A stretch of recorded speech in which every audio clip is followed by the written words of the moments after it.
Baik,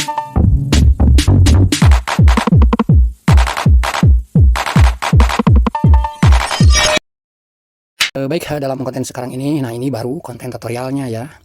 Nah di sini kami akan memberikan tip cara mengatasi unit AC yang sama sekali tidak dingin ya. Nah ada beberapa tampilan ya di indoornya ketika unit AC itu dinyalakan ya. Nah, tapi suhu hembusan yang dari indoor ini kok tidak panas, tidak dingin, malah panas gitu ya, seperti kipas angin biasa gitu ya.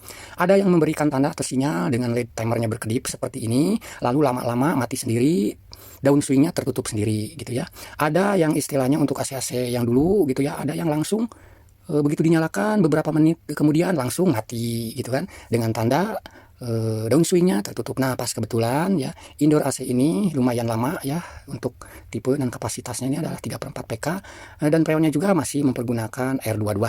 Nah di sini juga sama ya, indoor AC ini tuh ketika dinyalakan ya ada indikator timernya berkedip, lalu kalau dinyalakan terus-terusan lama-lama indoornya tersebut mati sendiri dengan tanda daun swingnya menutup gitu ya.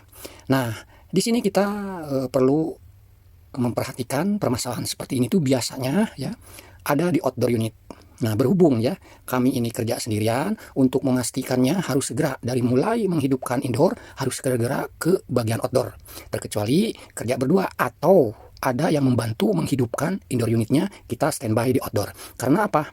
Kalau kita kurang cepat untuk memantau bagian outdoor, karena hitungan beberapa menit gitu ya setelah AC tersebut hidup, indoornya hidup, nanti lama-kelamaan mati sendiri. Powernya langsung off gitu ya, dengan tanda dia punya daun swingnya nutup.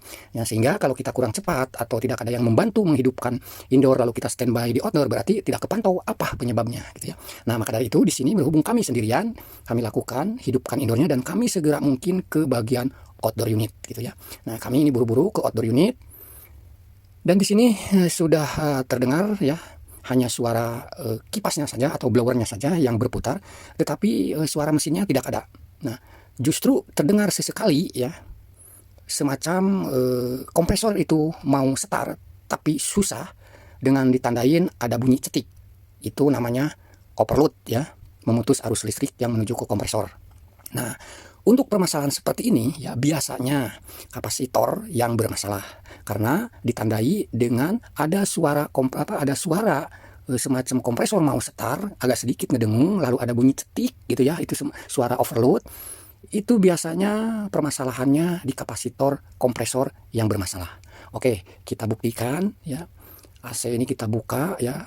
Ini tadi saya matikan dulu ya power supply-nya, karena power supply ke AC ini mempergunakan MCB, sangat mudah sekali. Jadi di indoornya cuma tinggal menurunkan MCB-nya saja ya. Ingat, untuk teman-teman yang istilahnya mau mengerjakan sendiri, arus listriknya kalau yang mempergunakan steker AC ya harus dimatikan dulu untuk memeriksa bagian kapasitor. Untuk jaga-jaga jangan sampai Anda tersengat arus listrik. Itu siapa tahu ada yang terbalik pemasangan power supply-nya sehingga indoornya dimatikan gitu ya. Ke bagian outdoor itu masih ada power supply-nya. Itu kalau seperti itu biasanya power supply di indoor unit itu terbalik gitu ya. Oke, di sini juga kami sudah memastikan ya, bukan memastikan, sudah punya feeling permasalahan ini sepertinya di kapasitor. Nah, ini kapasitor ini masih ori ya.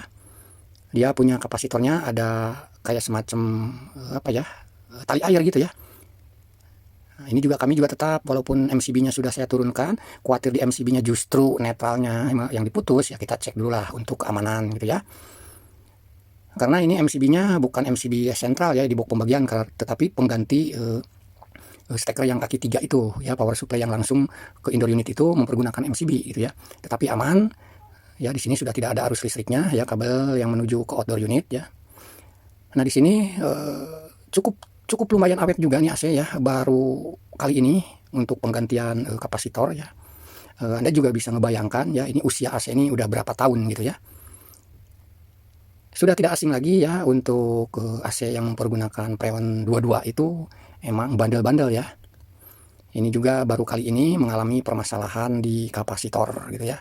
Nah ini yang kami kasih tahu ya, di sini tuh di kapasitor yang model seperti ini tuh kan bisa dilihat ya, sedikit di satu sisi renggang banget, dan satu sisi rapat ya.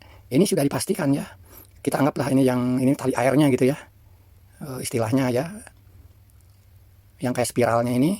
Nah ini yang gerak-gerak ini, yang satu sisi ini masih normal tapi satu sisinya agak meral gitu ya. Nah ini sudah dipastikan ini kapasitornya ini udah bermasalah gitu ya. 3/4 PK ini mempergunakan kapasitas kapasitornya 15 mikrofarad ya. Oke lah, kalau ingin yakin lagi ya, di sini kita memiliki apometer khusus pengukuran dia punya kapasitor gitu ya. Jadi apometer digital ini ada khusus untuk menampilkan pengukuran kapasitor gitu ya. Jadi kalau ternyata kapasitor lemah atau kapasitor mati gitu ya, terutama yang lemah ya, seberapapun lemahnya itu akan terbaca berapa mikrofaradnya gitu ya. Oke, ini kita cek ya. Nah di sini sama sekali ya, nilainya benar-benar 00, semuanya tidak ada, berarti ini kapasitor benar-benar mati total ya. Jadi sudah jelas, dari fisik juga sudah ketahuan ya. Apalagi kita untuk yakinkan lagi mempergunakan apometer yang digital ini. Biasanya kalau apometer kapasitor bagus maupun yang lemah dia punya apometer itu akan terbaca gitu ya. Contohnya kalau seandainya kapasitor itu lemah gitu ya, dari yang 15 yang normalnya tuh 15 mikro lalu lemah ke contohnya 5 mikrofarad jadi 5 mikrofarad gitu ya, biasanya itu terbaca gitu ya. Tetapi kalau ini sama sekali tidak terbaca, sudah dipastikan ini dia punya kapasitor tuh mati total gitu ya.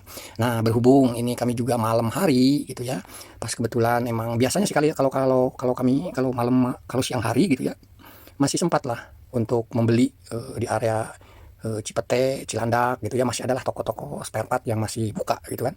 Tetapi kalau untuk udah malam ya, lewat dari jam 8 gitu ya, ini pas kebetulan udah mau hampir jam 8 ya, ya sudah tidak ada yang jual lah gitu. Maka dari itu keesokan harinya kami akan siap untuk membawakan kapasitor baru gitu ya. Jadi untuk konten sekarang ini ya, tidak langsung penggantian kapasitornya ya, tetapi kalau tidak lupa nanti begitu kami ganti dengan kapasitor yang baru, kami akan buatkan lagi kontennya, atau kami shot dia video gitu ya, kami videokan lagi dan siap kami tayangkan lagi gitu ya, untuk pembuktian bahwa AC yang mengalami tidak dingin di bagian indoornya gitu ya, begitu dicek atau diperiksa ternyata hanya blowernya aja yang hidup, tetapi tidak ada suara mesin start, bahkan terdengar suara mesin yang akan start seolah-olah susah gitu ya. Nah nanti besok-besok ya, insya Allah kalau toh ternyata ada kesempatan atau tidak lupa gitu ya, untuk penggantiannya nanti kami videokan juga gitu ya. Oke, sampai di sini dulu konten tutorial cara memeriksa AC apapun mereknya ketika mengalami indoornya udara hembusan dari indoor itu panas, lalu didiamkan lama-kelamaan malahan justru indoornya itu mati sendiri dengan tanda daun swingnya menutup sendiri itu ya, itu sudah dipastikan ada permasalahan di bagian outdoor unit seperti yang kami tampilkan ini gitu ya. Tidak semua tanda ya, terutama untuk AC-AC yang masih mempergunakan freon 22 gitu ya. Tetapi kalau untuk yang sudah 32 atau 410 ya freonnya, ketika mengalami hal yang sama seperti kejadian ini ya, biasanya sama, akan diketahui dengan ada tanda LED di indoor itu, bagian timernya gitu ya, itu berkedip gitu ya. Oke, begitu aja ya, sampai jumpa kembali di konten-konten yang akan datang.